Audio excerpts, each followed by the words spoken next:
On vous a déjà demandé d'utiliser une de vos photos? Est-ce qu'une compagnie vous a déjà contacté pour vous demander s'ils pouvaient utiliser une de vos photos pour une de leurs publicités, pour leur site Internet, pour un dépliant publicitaire, pour même apparaître dans un documentaire à la télévision? Est-ce que vous saviez combien leur charger? Mon nom est Francis Vachon, je suis photojournaliste et je vais vous donner deux outils pour déterminer un prix juste à laquelle vendre une licence d'utilisation d'une de vos photos.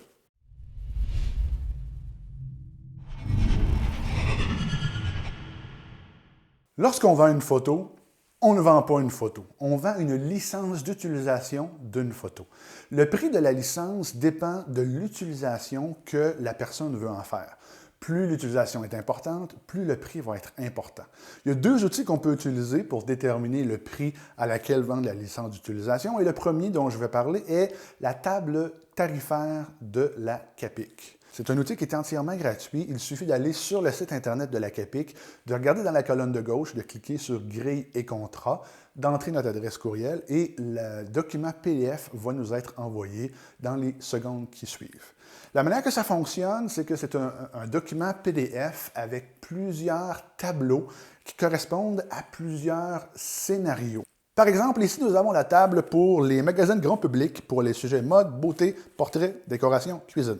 Ça, par exemple, ça pourrait être le magazine Elle Québec. Si le client vous dit que le magazine est imprimé de 50 000 copies jusqu'à 99 999 et qu'il veut utiliser la photo en format pleine page, alors le prix suggéré par la CAPIC est de 300 $. C'est une suggestion, vous pouvez demander plus, vous pouvez demander moins, évidemment. Si la compagnie voulant utiliser la photo est au Québec, la grille tarifaire de la CAPIC est un bon outil. Cependant, il y a deux défauts majeurs. Premièrement, il n'y a pas beaucoup de cas de figure. Publication dans un magazine, publicité sur un panneau d'autoroute, ça va, vous allez trouver l'information. Mais si l'utilisation est un peu étrange, un peu différente et pas très commune, il est fort possible que vous ne trouviez pas la grille correspondante dans le document. Deuxième chose, les montants ne sont pas très élevés. Ils sont adaptés au marché québécois, mais si votre client se trouve aux États-Unis, dans le reste du Canada ou en Europe, les montants qui sont là ne sont peut-être pas adaptés au marché international. Donc, un deuxième outil va vous être très utile pour déterminer un prix lorsque le client se trouve à l'extérieur du Québec. Le deuxième outil est le logiciel PhotoQuote de la compagnie Cradock Software. Ça marche un peu sur le même principe, c'est-à-dire que vous avez une série de tables et vous déterminez l'usage désiré par le client et vous trouvez le prix.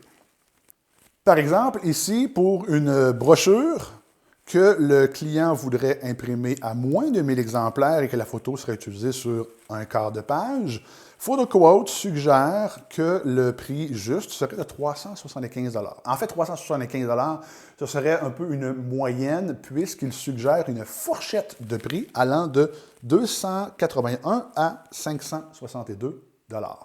Donc, c'est la fourchette de prix que vous pourriez demander à votre client en fonction de la rareté de la photo, de la difficulté à en trouver une semblable ou d'en faire une semblable.